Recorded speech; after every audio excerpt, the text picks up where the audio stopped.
everybody. So we're talking about dark psychology, what it is not, etc. So I want to actually sort of define it for you now.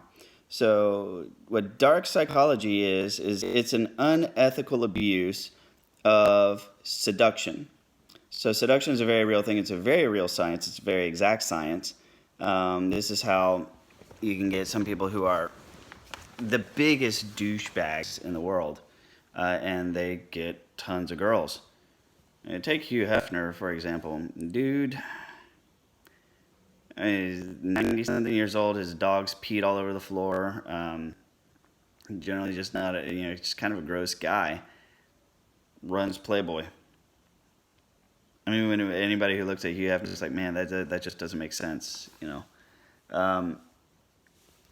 But it's dark psychology is the science of seduction being leveraged in a unethical manner, particularly whenever it comes to abuse. And what I've come to find is that emotional abuse has at its core the abuse of seduction science.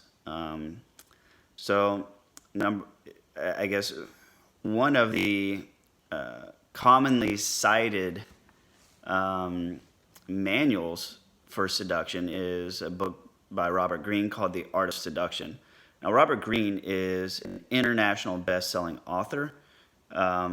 He's won many awards. He's written the handbook, the guide, the instruction manual on a lot of different topics. He has books called The 48 Laws of Power, which is an excellent resource if you're in leadership and management. It's all of the do's and don'ts of being a person in charge. He wrote The 33 Strategies of War, which also goes hand in hand with 48 Laws of Power. 33 Strategies of War, a lot of it is an application of Sun Tzu's Art of War applied to modern day. And he talks about modern warfare, going on the attack, and basically how should you attack people, how can you defend, how can you fight a proxy war. And we're not talking military strategy, we're talking about interpersonal warfare, interpersonal conflict between you and the man, right? And he also goes into how to fight dirty, and how to fight dirty and how to defend against it. Also wrote a book called Mastery, which is whenever you're in a particular field of study and you want to become a leading authority, he breaks down how to do that within your given field. And then he wrote The Art of Seduction, which is, again, the manual of seduction and love and everything. And to be honest, I have not read The Art of Seduction. I've started reading it, and my life is just too busy. It's a long book, and I'm happy with my relationship, so I haven't gone down the path of fully reading it and fully studying it. However, I do see it quoted and cited and referenced quite a bit in various dating forums. Pickup artists and authors refer to it, and it's also referred to in dark psychology topics. So right off the bat, one of the first principles is choose the right victim. Choose the right victim. Now, if that doesn't tell you that something is unethical, that something is harmful, that should be your indicator. Choosing the right victim. If you're wanting to pick a female victim, she can't be somebody who has a high degree of confidence in herself or a high level of self-esteem. She has to be somebody with a low self-image, somebody who is seeking approval, somebody who wants out of a situation, and you find that particular type of person, somebody who, again, it lacks confidence, somebody who's frustrated with their life, somebody who's looking for a way out. That makes them a perfect target for grooming, which is one reason why the dating advice of all times where they say this is not the time for you to be going out and dating, this is the time to focus on yourself and focus on healing and learn to love yourself. That's why because, and this is something that a mistake I made, and I'll be the first to admit fault here. When went through my divorce, I started dating as soon as I could because I go crazy, just staring at the walls. It's one reason why I have this channel. So whenever I have, time in the evenings, I can do something. When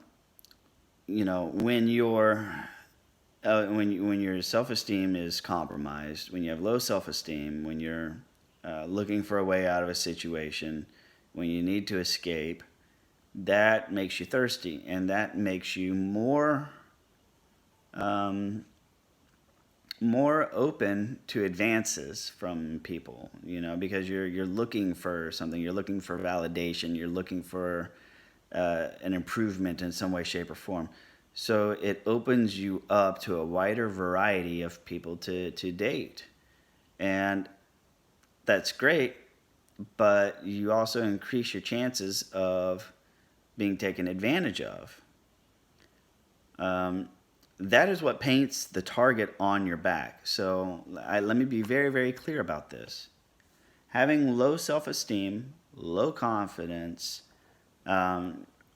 just getting out of a failed relationship, and looking for a way out, looking for an escape, paints the target on your back for an abuser. Because an abuser is going to come in and they can create the illusion of security. They can create the illusion of genuinely loving you, giving you affection, establishing trust, making you bond to them, but they don't necessarily bond to you. This is the grooming process that they go through, where they, in another video I talk, or in another playlist I have on neuroscience, where the cycle starts with bonding by doing oxytocin related tactics to get you to bond to that person. They don't necessarily bond to you, but you bond to them. And so that's the first thing. If you want to manipulate somebody, if you want to control somebody, you want to use dark psychology on somebody, you have to pick the right victim.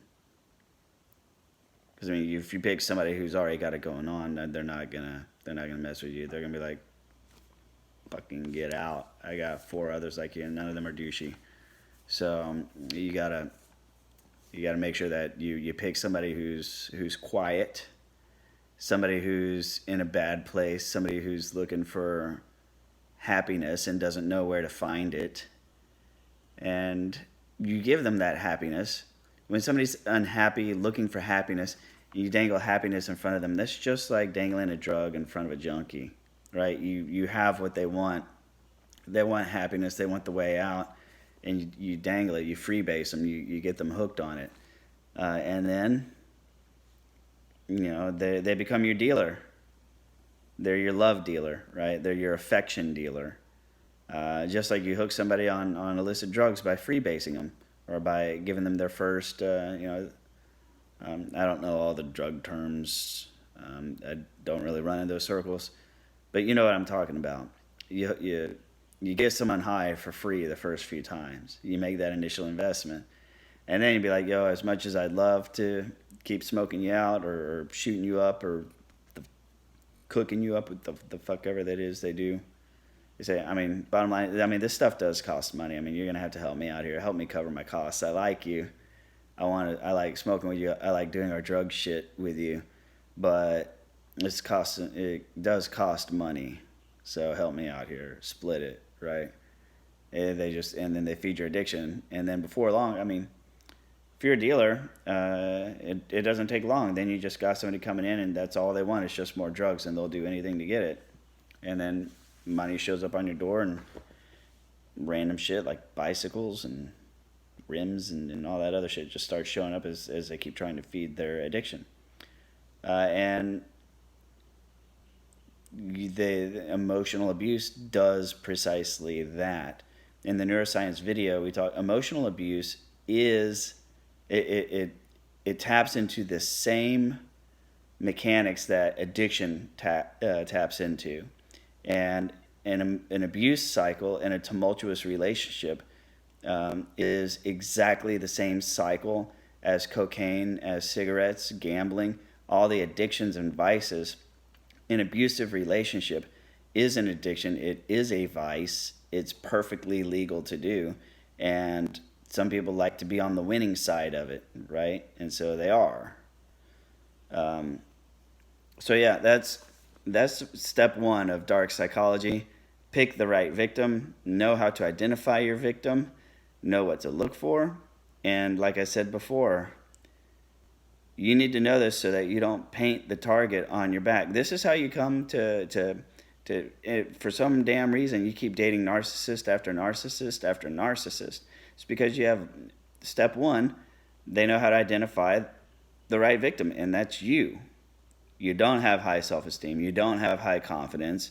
You're not in a happy place. You got issues.